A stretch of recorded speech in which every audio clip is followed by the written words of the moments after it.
of all, the kids would go home and say, "Mommy, you seem frustrated because I think you need some cooperation." And so the parents would come to me and say, "What are you teaching them?" Hi, everyone. Welcome back to our Educator Spotlight series with Teachers Cultivating Compassion in Schools, founded by Grok the World. Today, I'm honored to introduce Gina Simm, a passionate educator, NVC trainer, and author of Heart to Heart, Three Systems for Staying Connected.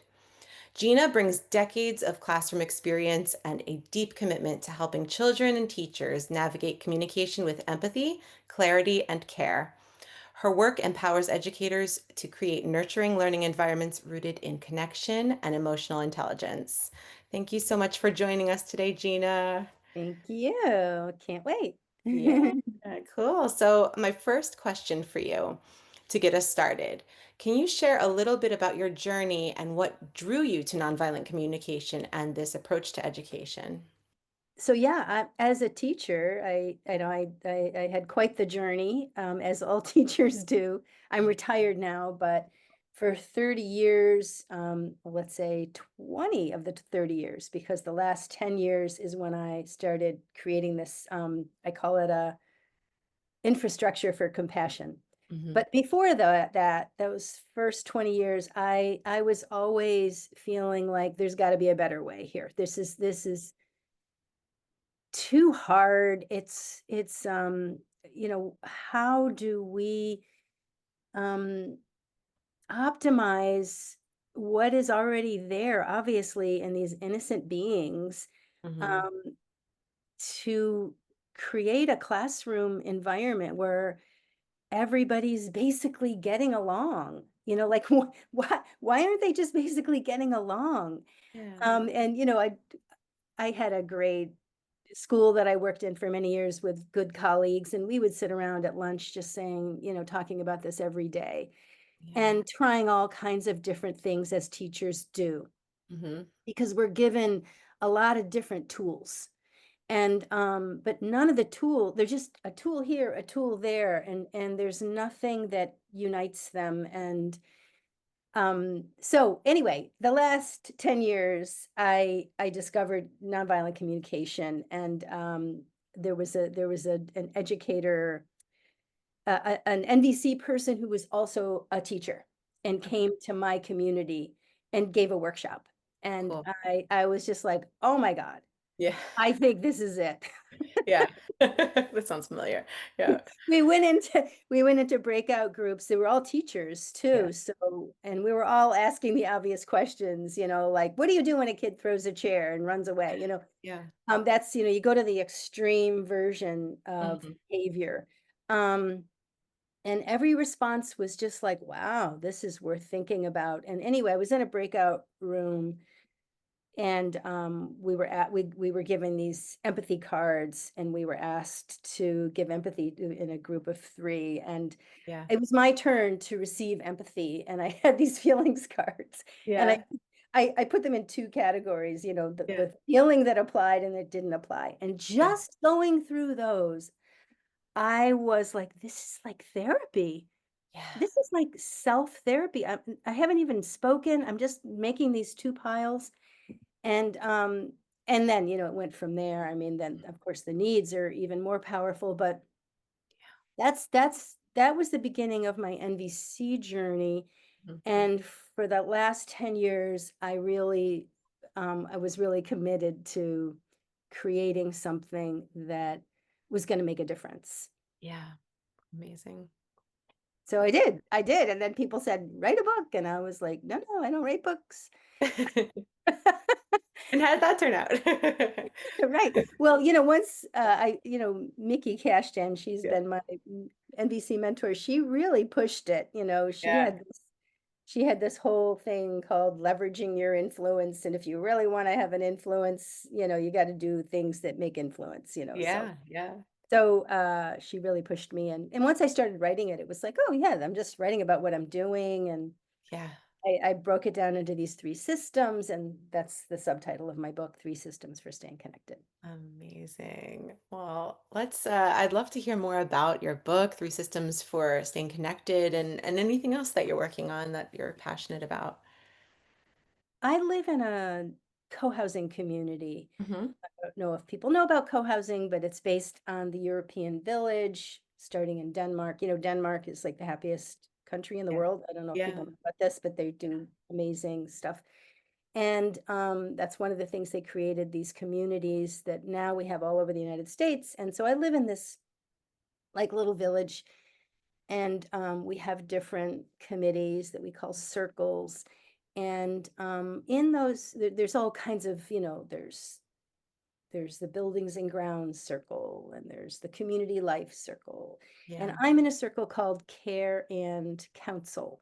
So Hmm. I do a lot of work with conflict in our community because, of course, conflict is inevitable and natural. And Yeah. so I love that. That's one of my passions. And so I do a lot of work in the co-housing world. Cool. And I also am and I do a lot of workshops, of course, for my book for teachers, which I love. I love working with teachers Yeah. because Yeah. teachers, you're a teacher, right? Well, I'm not a classroom teacher anymore, but I'm a former classroom teacher, but I still teach online. Yeah. Yeah, yeah. Oh, absolutely. So, teachers have a special thing. They have a special radar, a special way of connecting through their energy, and it's a great, wonderful way to connect with people, and I love doing that. My book is also written for parents, and Hmm. because when I was teaching all of this and creating this environment, Yeah. and I would have parent conferences, I found myself wanting to really talk about, well, first of all, the kids would go home and say, "Mommy, you seem frustrated because I think you need some cooperation." And so the parents would come to me and say, "What are you teaching them?" Yeah. So I would spend a lot of time in the parent conferences on what we were doing, and like you said, emotional intelligence. And one of the things I would do is give them an envelope of empathy cards that the kids made themselves for home. So they Cool. wanted a set for home. Yeah. And they were just, paper, my images, but cut and made in, but just paper. They weren't like Yeah. beautiful oak tag or anything like that. And they were all tattered and Sure, they were torn. very beautiful.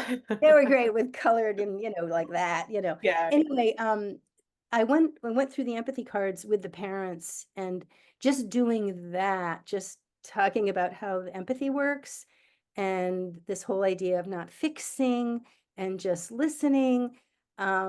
It was a powerful way to reach the parents. And then I was like, when I write my book, I'm gonna have to have parents be also as equal of an audience as teachers. So the Yeah. third subtitle is a manual for parents and teachers.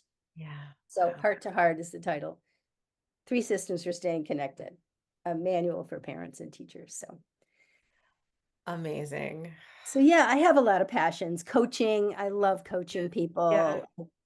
It's an amazing alternative or even companion to therapy. Mm. Where you're really you're moving your person, when the coach is moving your person to an action step. Yeah. Boom, what a concept. Yeah. You're Absolutely. trying to get them to see, even if it's a micro step of something they can do to reach the vision that they've created. Yeah. Amazing. So, I'm just curious about the micro step. Like, will you identify a need and then create a strategy that will get you one step closer to meeting that need and testing it out? Kind of. Um, Yeah, I actually never thought of it in terms of needs, but yeah. your first session usually with a coach in a coaching session is helping your coachee create a vision for what they want in life. A- Cool. And you let them, you basically say sky's the limit, if you had a magic wand. And it's hard for people Yeah. because they usually start talking about the obstacles. Mm-hmm. Yeah. Makes sense, right? Like, well, I can't Totally. do that. Yeah. Wow. It's so interesting. But once they realize, oh, I get it, Yeah. it frees up their heart and mind to really go to what they really want. Yeah. Yeah. And then you go, you work with that vision statement from that point forward. And every session, at the end of every session, you create and together, the coach and the coachee create an action step to move one closer to their vision. Wow. Oh, God, so many awesome projects. Just support the people in this world. It's so beautiful and inspiring. Last question I have for you would be, what is one key insight or practice that you would love our educator audience to walk away with? Maybe something that they could bring into their classrooms to foster more compassion and connection with their kids or older students. Yeah, my biggest takeaway from NVC is basically the whole idea of we don't have to solve the problem. Yeah. I think as parents and teachers, we think that's what we're supposed to do. A problem comes in front of us, and especially teachers, it's like we really feel like we're getting paid for this, got to Yeah. solve it, Yeah. And once you start experimenting with not doing that and instead just really caring about it, and really that's what it really boils down to is just caring and your energy, your caring energy, Mm, it really it is received. If it's really there, it will be received. yeah. And the kids will calm down. You can just see it. The nervous system calms down. And often, if you say, "Do you want to think about how to solve this together after you do the caring part?" Yeah. Most of the time they're like, "No, I'm good, Miss Gina," and they're off and running. So Yeah. one of the things I do in my workshops is talk about what's written on our foreheads because we could say, "I really care about this problem." Yeah. But what's on our forehead is, "I'm really busy now." Yeah. So Yeah. the kids can read that. Yeah. They read our energy loud and clear. They're Yeah. very tuned in to body language and nonverbal communication. So Yeah. that's my advice, to explore not fixing problems. Mm, And it's hard because, it seems so obvious that that's what we have to do. yeah. Yeah. Well, we all do it. You know the video, It's Not About the Nail. Yeah. Um, Yeah. that is that's such an extreme, exaggerated version of what I'm trying to say here. Yeah, Uh, it absolutely. I recommend people watch that on YouTube. So there's a couple, she has a nail in her forehead. Yeah. Her partner is saying, and she's complaining about how painful it is. And he's saying, "Oh, look, I can just take it out. I can just, please, just let me take it out." And she's like, "No, I just want you to know how it feels to have the nail in my forehead." Exactly. And so you can relate to both of them, right? Absolutely. That's awesome. I'll put a link to that YouTube video in the Okay, description of this video so people can easily find it. Wow. great. Well, thank you so much for sharing your time and your wisdom with us, Gina. It's so great to connect with you and Thank you. to It's nice to meet you. you too. Thank you.